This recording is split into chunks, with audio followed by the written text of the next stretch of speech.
선교적 교회 태동과 발전 그리고 한국적 적용에 관한 소고인데 사실 뒤에 이대현 박사님께서 한국적 적용을 잘 쓰셨습니다. 특별히 북미의 문화와 한국 문화를 잘 연구하시고 또 비교하셨어요. 모더니즘과 포스트 모더니즘 그리고 한국의 어떤 가를 중심으로 하는 그 가부장적이고 권위적인 그러한 문화가 아직까지 지배하고 있다는 그러한 두 개의 문화를 분석을 하면서 선교적 교회론이 과연 한국적인 상황에 어떻게 적용될 수 있는가를 잘 말씀하셨기 때문에 저도 뒤에 약간 다뤘는데 뒷부분을 제가 이대현 박사님 논문을 읽어보니까 제가 다른 것들하고 오버랩되는 부분들이 꽤 많이 있고 그래서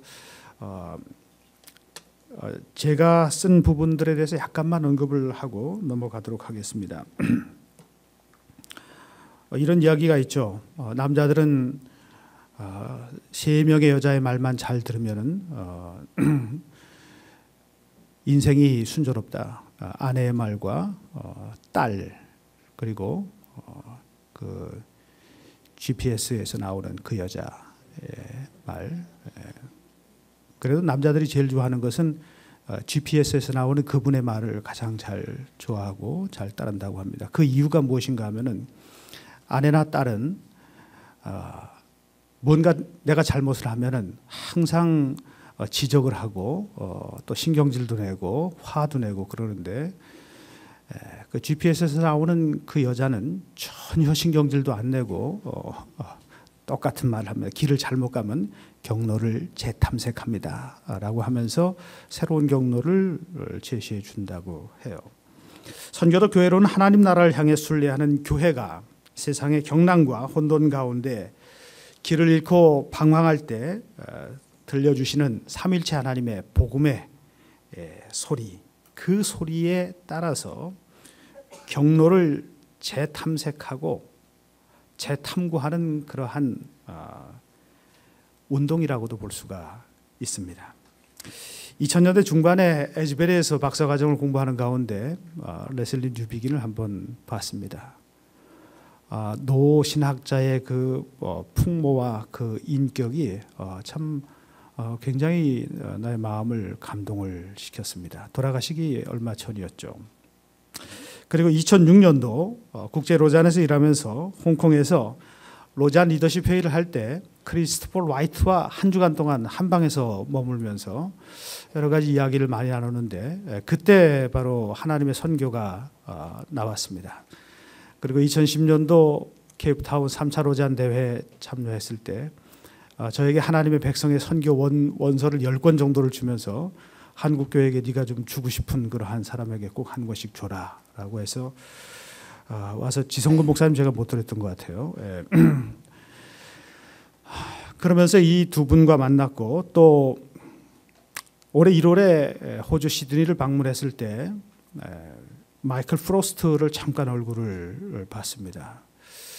그래서 이러한 선교적 교회론을 이끌고 나왔고 또 지금도 이끌고 있는 그러한 분들의 모습을 보면서 한국 교회의 이러한 선교적 교회론에 관한 담론들이 보다 더 확산돼야 되겠지만은 무엇보다도 이론적인 틀을 필요로 하고 또 한국 교회에서 선교적 교회 운동을 실제적으로 자신들이 인식하건 인식하지 않건 실제적으로 실천하고 있는 교회 목회자들을 한번 만나보고 또한 그들의 이야기를 함께 나누는 그러한 장들이 필요하다라고 생각을 했습니다. 사실 선교적 교회로는 제가 미국에서 돌아오면서 2000년도서부터 제가 관심을 많이 갖고 있었는데 한국에서는 이미 총신대학에서 가르치고 계셨던 방동섭 박사님께서 선교적 교회론에 관해서 많이 관심을 갖고 계셨습니다.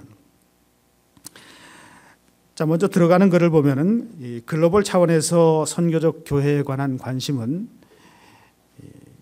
1998년도 글로벌 가스펠 앤 아워 컬처 네트워크 GOCN이라고 합니다만 GOCN 운동의 선교적 교회에 관한 대화의 출판을 기점으로 확산되기 시작했습니다. 지금 영국을 거쳐서 영국의 GOC를 거쳐가지고 미국의 GOCN 그리고 이제 한국에서 이 미셔널 처치 운동이 점점 더 확산되고 있습니다. 선교적 교회라는 신학적 개념이 서구적 상황을 다루고 있으며 서구 교회의 위기를 극복해 보려는 시도에서 출발했기 때문에 그 개념에 대한 이해와 적용은 상이하게 나타나고 있습니다. 특히 서구 교회의 위기에 대한 선교적 대응이라는 레슬리 뉴비긴의 선교적 의제는 서구 교회 내부적 문제들을 주로 다루고 있기 때문에 비서구 교회들이 안고 있는 다양한 문제점들을 다루는 데 있어서 한계를 드러나고 있다고 평가가 됩니다.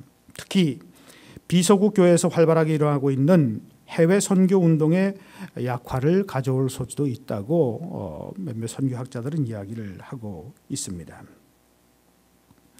그래서 선교적 교회 개념의 이 모호성이 아직까지 해결되고 있지 않은 그러한 상황이고, 또한 서구적 상황에서 나온 이 선교적 교회론을 어떻게 한국 사회 문화에 적용할 것인가, 한국 교회가 처한 그 상황에 어떻게 효과적으로 적용할 것인가라고 하는 문제가 제기가 됩니다. 자, 그럼에도 불구하고 작금의 한국 교회의 심각한 위기 상황을 고려할 때 선교적 교회 운동의 한국적 적용이 한국 교회의 위기를 극복하고 새로운 개혁과 갱신을 이룰 한 대안적인 모색이 될 수 있을 것이라고 생각이 됩니다. 한국적 상황에서 우리가 선교적 교회론을 적용하는 데 있어서 필요한 것은 과연 이 선교적 교회론이 어디에서 태동되었으며 또한 선교적 교회론이 주로 주장하는 것들이 무엇인가에 대해서 우리가 이론적으로 먼저 고찰해 볼 필요가 있으며, 이에 따라서 한국적인 상황에 적용할 수 있는 적용점들을 찾아내는 것이 필요하다고 생각을 합니다. 두 번째로 선교적 교회론의 태동과 발전, 선교적 교회론 형성에 영향을 미친 개념들을 살펴봅니다. 어떤 개념을 제시하고 발전시키기 위해서 필요한 것은 주어진 상황에 따라 다양한 해석학적 틀 안에서 적응하고 수정하는 과정을 수반합니다. 선교적 교회에 대한 개념도 그 개념을 차용하여 사용하고자 하는 사람들의 신학적 전통과 상황에 따라서 다양하게 재구조화되거나 적응될 수 있을 것입니다.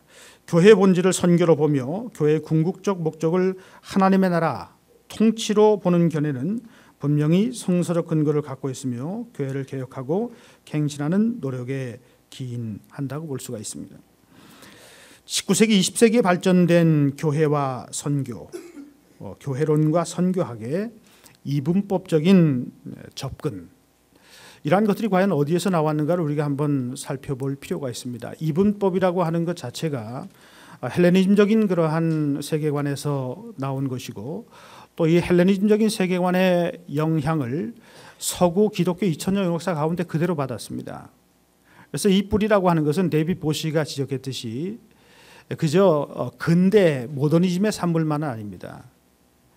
기독교가 유일신 하나님을 믿고, 그리고 그 유대교적인 배경에서 나오는 그 기독교가 헬레니즘과의 만남을 통해 가지고 극복하려고 했던 것도 바로 이 이원론적인 접근이었다고 볼 수가 있죠. 그리고 종교개혁 이후에도 사실 이 이원론이라고 하는 것 자체가 서구 교회 내부에서 해소가 되지 않았다고 볼 수가 있습니다. 그래서 우리가 잘 아는 선교적 교회론에 있어서 가장 중요한 개념 가운데 하나가 무엇인가 하면은 만인 제사장직입니다. 마틴 루터가 종교개혁을 일으키고 난 다음에 만인 제사장직을 주장을 했습니다. 이게 무슨 이야기입니까? 우리가 사죄 중재가 없이도 하나님 앞에 나아갈 수 있다라고 하는 그러한 이야기고, 더 나아가서 모든 그리스도인들은 이 세상에서 제사장으로서, 출애굽기 19장에 나오는 것이고 또한 베드로전서 2장에 나오는 그러한 이야기 아닙니까? 하나님의 거룩한 백성으로서, 선택된 백성으로서 어떻게 하나님 나라를 구현하며 드러내며 보여주며 살 것인가라고 하는 그 문제라고 볼 수가 있죠.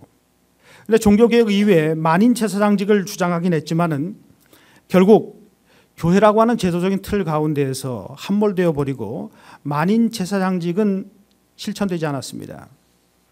특히 모더니즘의 사실과 가치의 분리라고 하는 그러한 세계관적인 전제와 가정하에서 기독교 신앙이라고 하는 것 자체가 어떤 개인적인 차원에 머물러 있게 되고 사회, 정치, 경제, 문화라고 하는 공적인 차원에서 예수 그리스도의 그 복음의 능력과 삶의 윤리적인 그러한 삶을 갖다가 제대로 구현해내지 못했다는 것이죠.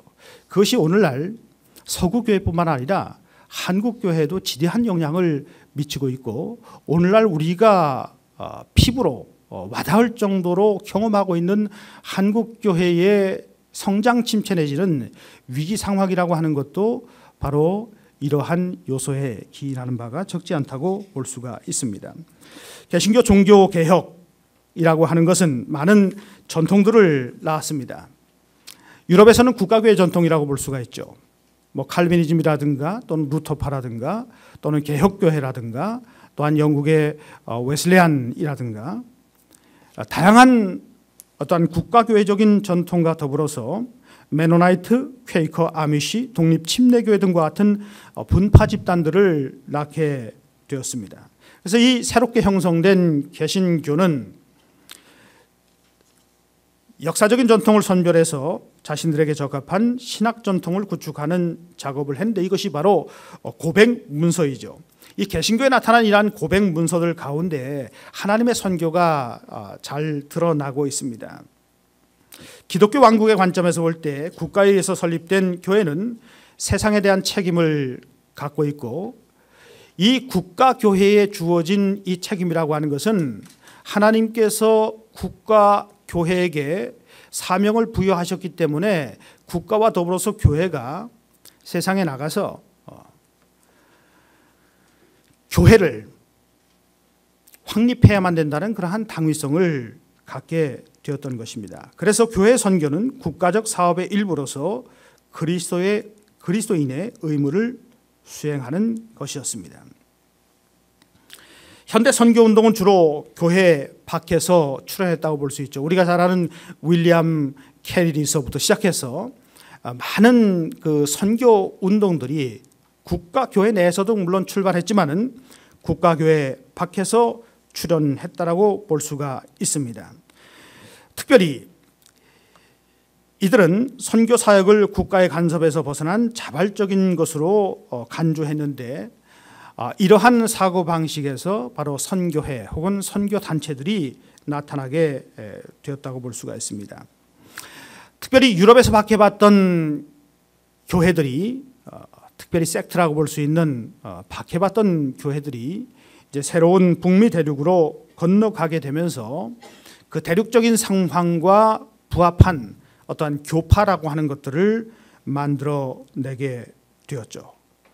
북미의 교파들은 현대 선교운동을 통해서 전 세계 일련의 규범으로 확산되었고 이와 함께 박해받던 분파들이 갖고 있었던 자유교회의 교회론이 북미의 교회 체제에 영향을 미치게 되었습니다. 그래서 미국 내 수많은 초교파 선교회들이 18세기, 19세기,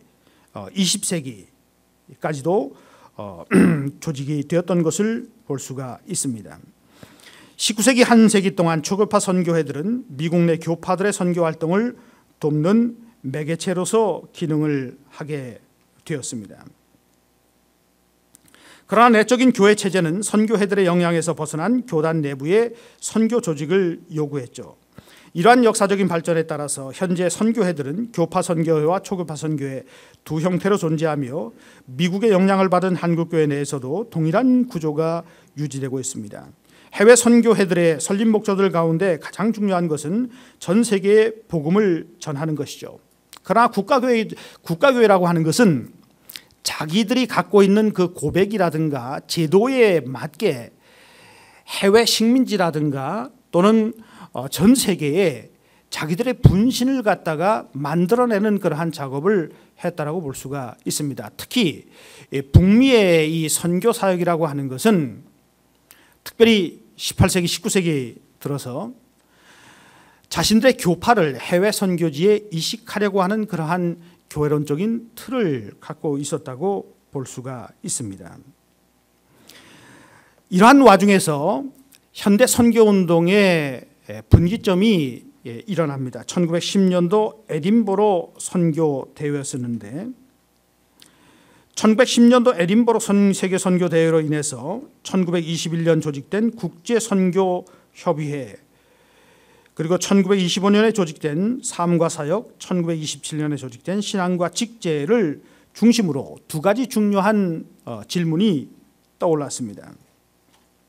그것은 선교하는 서구교회들과 선교제 신생교회들과의 관계는 어떠해야만 하는가라는 질문과 교회와 선교는 어떻게 연관돼야만 되는가, 이 두 질문들은 후에 형성된 WCC의 주요 논쟁점들로서 에큐메니칼 진영의 선교적 의제들을 지배하게 되었죠. 1961년도에 IMC와 WCC의 통합은 교회와 선교의 관계를 종속적인 관계로 만들어서 복음주의와 에큐메니칼 진영의 간극을 넓히는 데 크게 기여했던 것입니다. 사실 레슬리 뉴비긴이 IMC를 맡고 있었던 총무로서 1961년도에 WCC 컨퍼런스에서 WCC의 전도와 선교의 하나의 윙으로서 CWME를 만들었던 것인데, 실제적으로 WCC는 선교와 전도에 대해서 별로 관심을 갖고 있지 않았습니다. 특히 레슬리 뉴비긴이 이해하고 있었던 그러한 선교와 전도에 대한 이해가 점점 더 그 안에서 구체화되지 못하고 사라져갔던 것이죠. 그것은 1960년대라고 하는 세속화 혹은 인간화라고 하는 의제가 지배적인 중요한 이슈로 부각되었던 그러한 시대적인 실제와도 상관성이 있다고 볼 수가 있습니다. 제가 교회론과 선교학에 대해서 이야기를 했는데, 교회론은 교회에 관한 학문으로서 교회의 본질과 사역과 조직, 구조의 관점에서 교회를 이해하는 분야이고, 교회에 대한 전통적인 개념들은 주로 기독교 역사를 걸쳐서 공식화된 역사적 신조들과 고백들에서 나온 것입니다. 아까도 말씀드렸듯이 현대 선교운동의 본산인 유럽 국가교회들과 미국의 교파 교회들은 선교지에서 자신의 교회 구조들을 이식했죠. 이것은 바로 경도된 교회론, 교회와 선교가 이분화된 교회론을 낳게 되었습니다. 이러한 것으로 인해서 1948년도에 WCC가 조직되었는데, 선교지에서의 교회의 통일성을 추구하고 또한 추구하려는 성서적 신학적 노력을 기울이고자 한 의도가 여기에 담겨져 있습니다. 그러나 복음 전도를 통한 영혼 구원과 교회 개척을 선교의 주요 동기로 삼고 있었던 대부분의 초교파 선교회들과 선교단체들은 교회에 대한 고백적 이해에 큰 관심을 기울이지 않았습니다. 그들에게 교회론은 대개 다양한 선교적 상황에서 교회의 실용적인 발전, 즉 새로운 교회 설립에 연관된 것이었습니다. 선교학은 선교에 관한 학문으로서 세상에서 하나님의 창조하시고 구속하시는 사역들을 이해하고 정의하는 신학적 훈련입니다. 전통적으로 선교학이라는 학문은 교회의 연관성에서 발전되었습니다.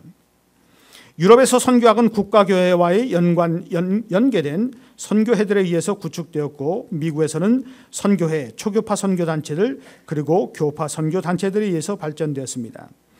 이 당시 선교학에 대한 광범위한 접근은 지상 대유임령의 성취와 연관된 것이었습니다. 이러한 경향은 나중에 교파 교회들이 취했던 선교에 대한 교회 중심적인 견해로 나타납니다.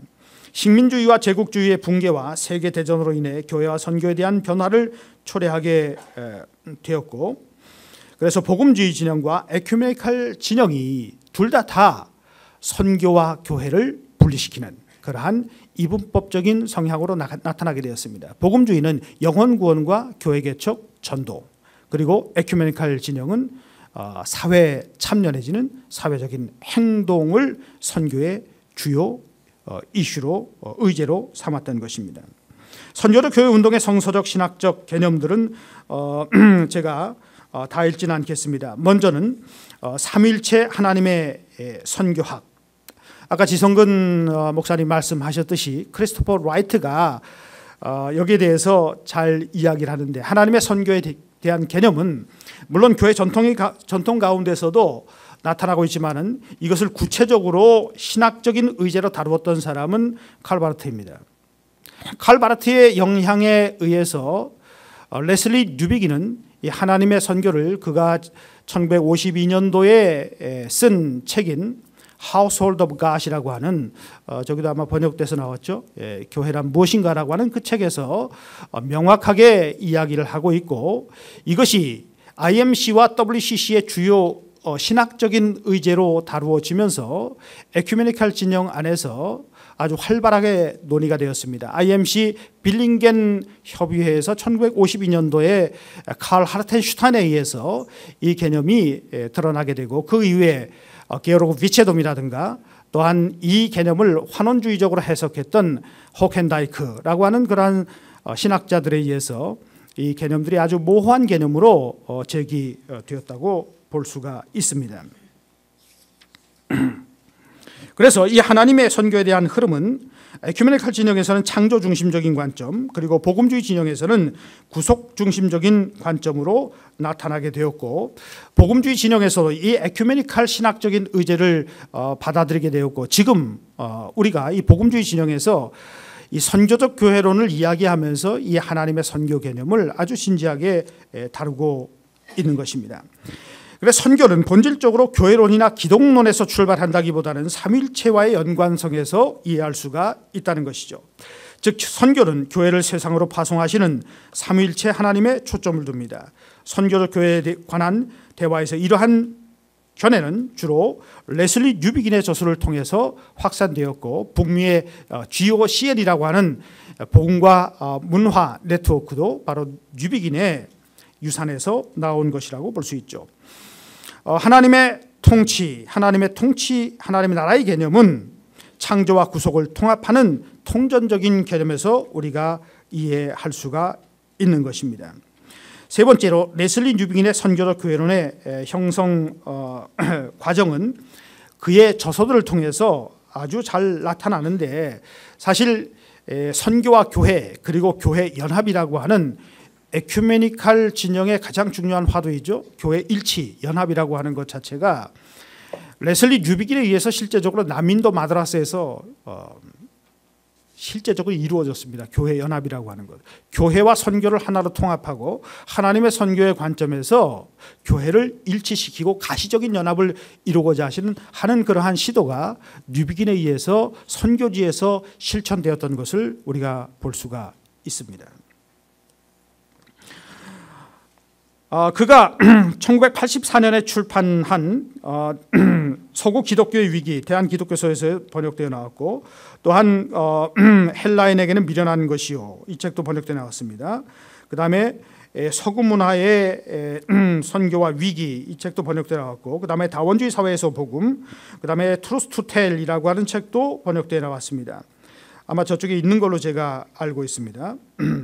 1978년에 출판된 오픈 시크릿, 한국신학연구소에서 번역이 됐다가 이번에 다른 출판사에서 아마 IBP인가요? 새롭게 번역이 되어 나오는 것으로 알고 있는데, 오픈 시크릿이라고 하는 영어 발음을 그대로 사용했습니다.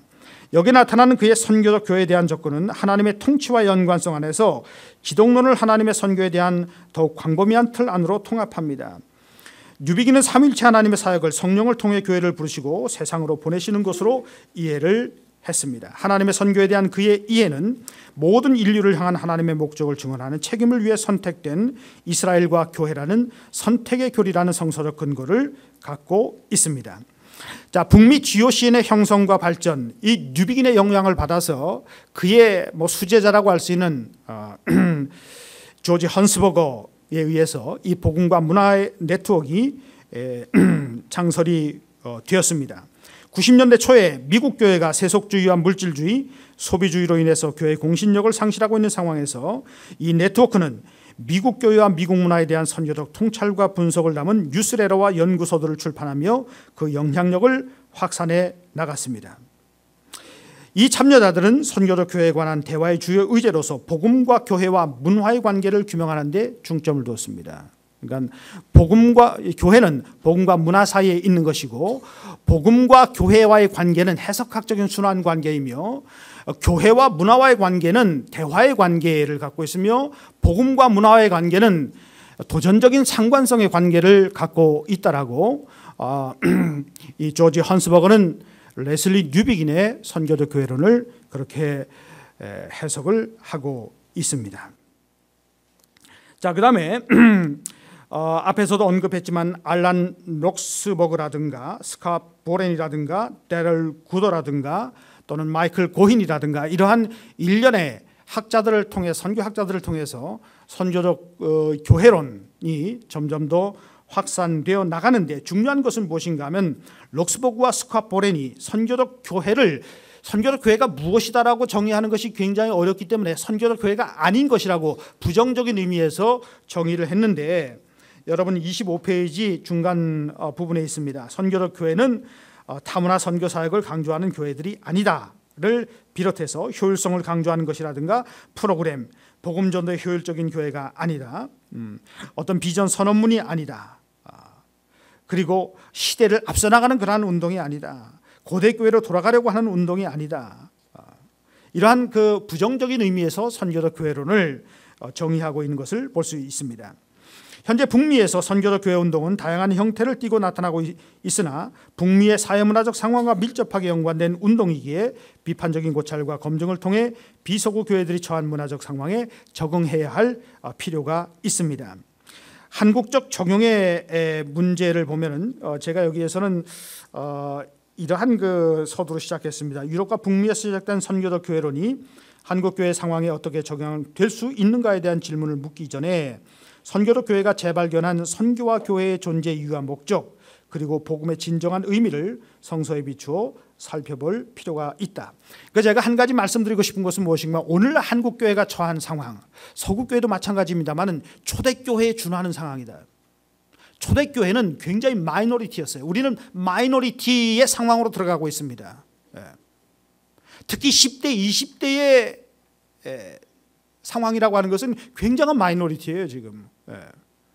여러분을 전도하기도 힘들고 10대, 20대들을 교회로 인도하는 것이 너무나 힘들고 어려운 것을 우리가 알 수가 있습니다. 뒤쪽으로 넘어가서 시간이 다 됐기 때문에 제가 몇 가지 제안을 냈습니다. 선교적 교회론이 얘기하는 것은 모든 그리스도인들은 다 선교사이고 모든 세상, 우리가 살고 있는, 발을 붙이고 있는 것은 다 선교지라고 하는 그러한 주장을 하고 있습니다. 그러나 그렇게 주장한다고 해서, 선교적 교회를 주장한다고 해서 그 교회가 선교적으로 전환되는 것은 절대로 아니라는 이야기입니다.